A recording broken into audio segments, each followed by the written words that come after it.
Fire show alert! Woo! What's going on, everyone? This is Razerview, and today we are talking about Euphoria. Yes! Man! HBO just keeps murdering the game right now. I love this show, if you can't tell. But we will get into that in just a second. First of all, I just want to thank everyone who reached out to me, gave me ideas for how to update the studio. We're going to be doing a lot of stuff with it. Things have been ordered.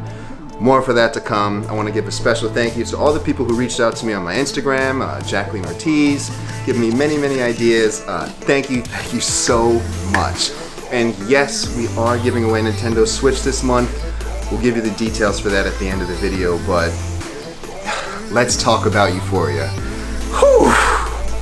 Man, it feels so good when you have a show that you just enjoy. I loved Euphoria, man. I do have to admit, the first episode was hard to get through. It was very hard to watch, and that's more so for personal reasons, where I found that I'm watching this thing and I'm just checking off boxes like, oh man, been there, done that. And as someone who's suffered from anxiety and depression for a large part of my life, I have to say that the way they articulated this, I have to give a major thank you to Zendaya and the entire production team, because wow, it was just so well done. It just reminded me back when I was in college and I would try to articulate it in all my papers, and at the end of the day my professors would be like, what are you talking about? What are you talking about? You sound crazy. So I think the way they handled it was phenomenal, and I have to say that if there's any of you out there who are suffering from depression or anxiety and you just feel like don't want to leave your room and everything's spinning, reach out for that olive branch, seek help. It's the best thing that you can do. You can help yourself, you can get out of it. But enough of the serious talk.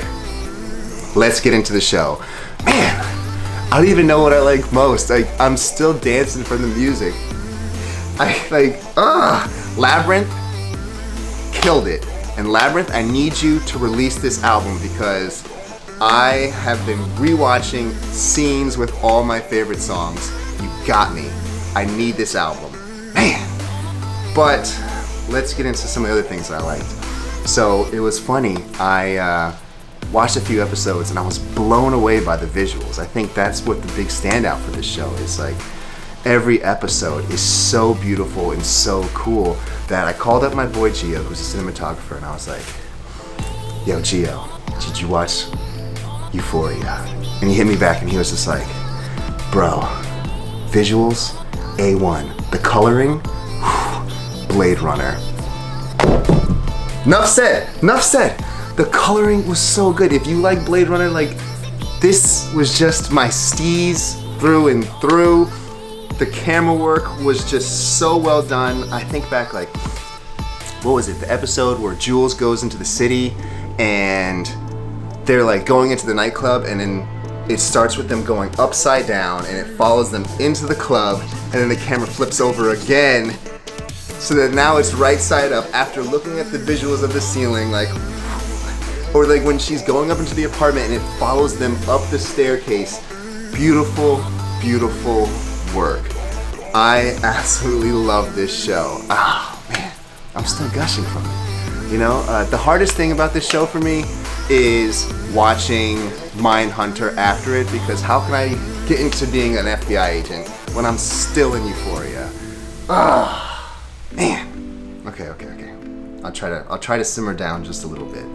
But I have to say, every character in this show, I think that, there's a lot of shows where you watch and you expect them to give backstory throughout the show, and that's how it's going to basically give the template for the entire season. But with this show, the way they tie in everyone's backstory, it just shows you that, everyone has their issues. And as one of my friends said, I've never felt so much impeding dread for people who are so well off. And it just shows you that everyone has their problems. I think the way they handled Nate's character was so well done.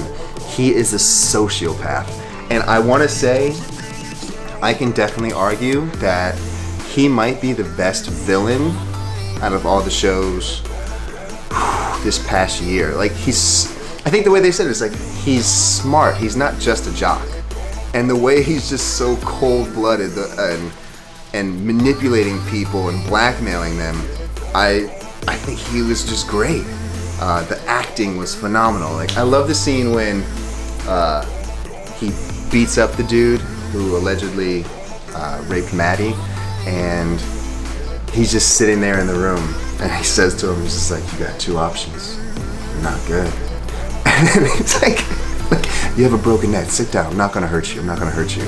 Like, he's just so cold-blooded. And then like the guy starts complaining. He's like, look, I don't care. Just so good. Sick. But I did like totally hate him after he messed with my boy Fez, my favorite character on the show, aside from Rue, who is like my kindred spirit. I loved her in this. Zendaya, I wasn't a big Zendaya fan, but after this, man, she killed it, you know? I'll stand for her all day. I think she's up there with some of the best performances this year. I fully expect a nomination. But yeah, man, every story was good. The way they synced in the visuals with the music. I gotta say though, I'm never going to a house party with solo cups again. I can safely say after watching this that that part of my life is over, but aesthetically, all the outfits, costume design, so good. The complexities with like Nate and his dad, I wasn't expecting that. And I gotta say, this show is triggering, it's intense, it's hard to watch. It's definitely hard to watch more than 2 episodes back to back. I tried that. They are a lot to eat and consume, but I loved it.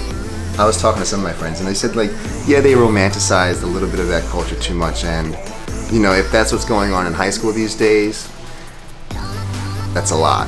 It's a lot to take in, but it is real, and it deals with a lot of problems that people are dealing with today, a lot of insecurities. And man, you know, I thought after HBO ended that series that we shall not name, I didn't know what they were going to do. But then they dropped Chernobyl on us. Boom!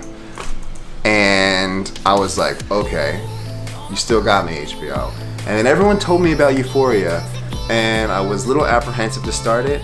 And then once I got to the 2nd episode, man, I don't know, like HBO can do no wrong. They got a new show coming out with Danny McBride coming out tonight. Gonna watch that because I'm sure it's gonna be fire. I just can't wait. I love everything that they're doing right now. HBO Max, sign me up. Let's see, what else? Was when Rue and her friend were being the detectives. I think all of us have had those moments when we're trying to like figure out drama and everything, and we visualize ourselves as FBI agents. And I can say for my own self, like once you get so involved in your own crazy, when her one friend says like, don't you think that's the logical first step? And she's like, this is way beyond logic, okay? Like, I got this figured out. And they just nail that. And she talks about being Morgan Freeman, like this is the beginning of the 3rd act. So good. And it just hits every single point. I will say, my one criticism is, if she's gonna talk about the final season of Mad Men being a chore to get through, boy, those who throw stones should not live in glass houses, because that last episode was tough to watch. You know, every episode was like a 9 for me, and that last one just dropped. I felt like they rushed it. I didn't really know what was going on. I wish they gave us 2 more episodes, because now I'm on the hook. I need a 2nd season. I almost felt like I didn't need a 2nd season, but the way they ended it, like I know what's going on with Fez, like are Jules and Rue gonna break up? I think that, you know, like Nate was a terrible person, but him and the guy in AA said it best, like, what are you hung up for this person? Hung up like, like I want to know what happens between I want to know what happens in the 2nd season. Like I want to know what happens to all these characters. Like how did Nate get away? He, every step of the way, you think he's gonna get pinned down for being like this terrible person, yet he snakes his way out every single time. And yeah, they made him so compelling because his backstory, I think, was one of the better ones. Like, not better ones, but one of the ones that made him so complex. And you can see, at moments, you almost feel bad for him. And then the other one is Cassie. Like, Cassie's backstory was just gut-wrenching. Like, you know, it's not all songs and whistles, or bells and whistles, as they say, if you're perceived as one of the more popular people in school. You know, her dealing with her dad and opioids, and man, but the song, when she's skating, ooh, so good. So good. I loved it, but you know, I have so many questions for a follow-up season, and I think that they just hit so many points that are accurate. Like when Nate is telling Rue, like, what are you so obsessed with this girl that's gonna dump you and forget who you even existed in 10 years? Like, man, spot on. Like, what? You can't say it any better than that. Now I gotta get into MindHunter. It's gonna be tough. But let me know what you guys thought about this show. What were some of your favorite parts? And yes, we are giving away a Nintendo Switch this month. All you have to do is be a subscriber, answer the question that I posed in one of these videos. So today's question is, did you like the show or did you not like it? I've been getting a lot of mixed opinions for it. I think that just because this hits all the points, or I find it somewhat relatable, the visuals and the music were just outstanding, that this right now is my favorite show of the year. So yeah, for the question, let me know if you like this show or not. And then 3, just like the video. We're gonna give it away on September 20th, so make sure you stay tuned for that. Coming up next, we're gonna be reviewing MindHunter and Handmaid's Tale Season 3, so I'm very excited. We're gonna be partnering back up with Chris for those. So yeah, let me know what you think. I just want to thank you for watching. Until the next time, see you soon.